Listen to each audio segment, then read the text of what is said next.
Hello friends, welcome to our YouTube channel ई बोले तो इंग्लिश। तो फ्रेंड्स, आज का हमारा टॉपिक है ईडियम्स एंड फ्रेजेस, जिसमें हम लोग टू ईडियम्स को उसके ओरिजिन से याद करेंगे, यानी वो ईडियम बना कैसे, उसके पीछे की स्टोरी क्या है, तो सबके बारे में हम पूरा डिस्कस करेंगे। तो बस आपको वीडियो को बिना स्किप करते हुए लास्ट तक देखना है और आपको स्टोरी बेहद ही पसंद आएगी। तो चलिए, हमारा फर्स्ट ईडियम दे रखा है क्राई वोल्फ। तो हमारा पहला आइडियम क्या दे रखा है? Cry Wolff. इसका मीन्स होता है रेज अ फॉल्स अलार्म, यानी कह सकते हैं झूठी अफवाह फैला देना, झूठा शोर मचा देना, तो उसे हम लोग कहते हैं क्राई वोल्फ। तो चलिए हम लोग इसमें बात कर लेते हैं क्राई का मीन्स क्या होता है। तो फ्रेंड्स, क्राई का मीन्स होता है चिल्लाने से। तो क्राई का मीन्स क्या होता है? चिल्लाने से। और वोल्फ का मीन्स आप लोग जानते होंगे क्या होता है? भेड़िया से होता है। तो क्राई वोल्फ यानी चिल्ला रहा है कोई, भेड़िया यानी भेड़िया आ गया कहीं ना कहीं। तो इस ईडियम का ओरिजिन हम लोग पिक्चर के थ्रू याद करेंगे। तो चलिए हम लोग देख लेते हैं। तो फ्रेंड्स, क्राई वोल्फ ईडियम का ओरिजिन एक यंग शेफर्ड बॉय से रिलेटेड है। और आई होप आपने स्टोरी बहुत पहले ही सुन रखी होगी, जिसमें एक भेड़िया की बात होती है और एक शेफर्ड की बात होती है जो अपनी भेड़ों को चरा रहा होता है। और आप लोग कहीं ना कहीं जानते होंगे, जो शेफर्ड होता है उनका वर्क होता है भेड़ों को चराना। तो जो यंग शेफर्ड बॉय था वो अपनी भेड़ों को लेकर अपने पास के एक खेत में चराने के लिए ले गया था। और उसी के दूसरे कह सकते हैं उसी के पास के खेत में कुछ दूसरे किसान वर्क करने में लगे थे। लेकिन वो जो यंग शेफर्ड बॉय था वो बहुत ही ज़्यादा नॉटी था। और एक दिन वो ऐसे मजाक मजाक में चिल्लाने लगा कि वोल्फ। क्या चिल्लाने लगा? वोल्फ यानी भेड़िया आ गया, भेड़िया आ गया। तो कहीं ना कहीं जितने भी किसान या फिर कह सकते हैं जितने भी गांव वाले थे उसकी मदद के लिए भागे। कहीं ना कहीं अगर वोल्फ आ जाएगी तो उसके भेड़ों को खा जाएगी। तो सभी किसान वहाँ से कह सकते हैं उसके पास भागे। लेकिन जब वो वहाँ पर पहुँचे तो वास्तव में वहाँ पर कोई भेड़िया नहीं था। वो वहाँ पर क्या कर रहा था? मजाक कर रहा था, एक फॉल्स अलार्म रेस कर रहा था। कह सकते हैं उसे आवश्यकता नहीं थी, लेकिन वो क्या कर रहा था? हेल्प के लिए कॉल कर रहा था।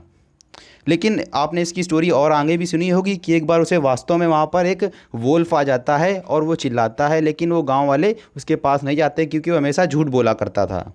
तो आई होप आपको इस ईडियम का मीनिंग समझ में आ गया होगा। यानी कहीं ना कहीं क्राई वोल्फ यानी वो चिल्ला रहा है कि भेड़ आई, लेकिन उसके पास कोई क्यों नहीं गया? क्योंकि वह फालतू में ही हमेशा चिल्लाया करता था। और इसका मीनिंग क्या हो जाएगा? क्राई वोल्फ यानी चिल्ला रहा है कि भेड़ आई क्या कर रहा है? एक फॉल्स अलार्म रेस कर रहा है क्योंकि हमेशा झूठ बोला करता था।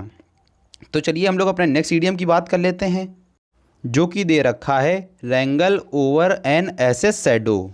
तो सबसे पहले हम लोग ईडियम की बात कर लेते हैं। रैंगल मीन्स होता है लड़ाई झगड़े से होता है, और ओवर एन एसेस शैडो हो जाएगा। एस मीन्स हम लोग जानते होंगे गधा होता है, यानी गधे की परछाई पर किसी से लड़ाई झगड़ा करना। तो इस ईडियम को हम लोग क्या कहेंगे? तो चलिए हम लोग इस ईडियम की मीनिंग की बात कर लेते हैं, जो कि दे रखा है to argue over trivial matters, यानी किसी तुच्छ बात पे या फिर कह सकते हैं किसी तुच्छ मामले में किसी से आर्ग्यू करना, तर्क वितर्क करना, बहस करना, उसे हम लोग कहते हैं रैंगल ओवर एन एसेस शैडो।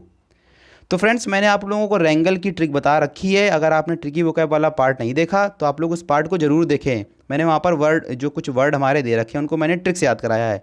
रैंगल में मैंने ट्रिक बताई थी WRANG को अगर हम लोग याद कर ले रंग से, तो WRANG को हम लोग याद कर लिया रंग से। और GLE को अगर अगेन ले लें तो यह हो जाएगा गाल से, यानी रंग प्लस हमारा क्या बन जाएगा? गाल। अगर किसी के गाल पर आपने रंग लगा दिया तो कहीं ना कहीं वहाँ पर क्या हो जाएगा? झगड़ा हो जाएगा, लड़ाई हो जाएगी। तो रैंगल मीन्स क्या हो जाएगा? लड़ाई झगड़ा। रंग गाल में लगा दिया तो क्या हो गई? लड़ाई झगड़ा हो गया। तो चलिए हम लोग इस ईडियम के ओरिजिन की बात कर लेते हैं, यानी रैंगल ओवर एन एसेस शैडो। ये हमारा ईडियम कहाँ से बना था? तो फ्रेंड्स, इस ईडियम का ओरिजिन ग्रीक के एक व्यक्ति से जुड़ी हुई है। एक बार उस व्यक्ति को किसी काम से एक दूसरे गांव जाना पड़ता है, और वह गांव वहाँ से काफ़ी ज़्यादा दूर था। और फ्रेंड्स, उस समय वहाँ पर गर्मी भी बहुत ज़्यादा पड़ रही थी। इसी कारण से उस व्यक्ति ने एक गधे को किराए पर ले लिया। और कहीं ना कहीं आपको पता होगा, पास टाइम में एक स्थान से दूसरे स्थान जाने के लिए हम लोग जानवरों का ही प्रयोग करते थे। तो फ्रेंड्स, उस व्यक्ति ने क्या किया? गधे को किराए पर ले लिया, और फिर वह व्यक्ति गधे और उसके मालिक के साथ यात्रा पर चल पड़ा। गधे का मालिक जो था वो आगे आगे चल रहा था, लेकिन जब वो बहुत दूर चलते चलते कह सकते हैं जब चलते चलते काफ़ी दोपहर हो गई और सूरज अब उनके सिर के बिल्कुल ठीक ऊपर था, और वहाँ पर गर्मी बहुत ज़्यादा पड़ रही थी। तो फ्रेंड्स, गर्मी के कारण उन दोनों की हालत कहीं ना कहीं ख़राब होती जा रही थी, और जो धरती थी वो बिल्कुल तवे के समान तप रही थी। और उन व्यक्तियों को उस समय भूख भी बहुत ज़्यादा लगी थी। तो जो गधे का जो मालिक था और जो गधे के ऊपर व्यक्ति बैठा था जिसने गधे को किराए पर लिया था, वो एक स्थान पर रुकते हैं। और तभी जब उस स्थान पर रुकते हैं तो जिस व्यक्ति ने गधे को किराए पर लिया था वह वहाँ पर उतरा, और कहीं ना कहीं जो गधा था तो उसकी जो छाया धूप में पड़ रही थी, यानी उस व्यक्ति जो गधा था जो उसकी छाया आ रही थी ज़मीन पर, वह उस जगह पर बैठ गया और अपनी जो खाने की पोटली थी उसको खोलने लगा। लेकिन उसी समय जो उसका गधे का जो मालिक था वो भी कहीं ना कहीं बहुत ज़्यादा गर्मी से तप रहा था। तो वह उसने कहा कि आप यहाँ से उठ जाएं, क्योंकि मैंने आपको गधे को किराए पर दिया है, ना कि उसकी छाया दी है। तो कहीं ना कहीं बस यहीं से हमारे इस इडियम का ओरिजिन बनने लगा। यानी वो जो गधे का मालिक था क्या कहने लगा कि मैंने आपको गधे को किराए पर दिया है, ना कि उसकी छाया। तो बस इसी बात पर उन दोनों की क्या होने लगी, बहस होने लगी कि नहीं नहीं, अगर मैंने गधे को किराए पर लिया है तो उसकी छाया भी मेरी हुई।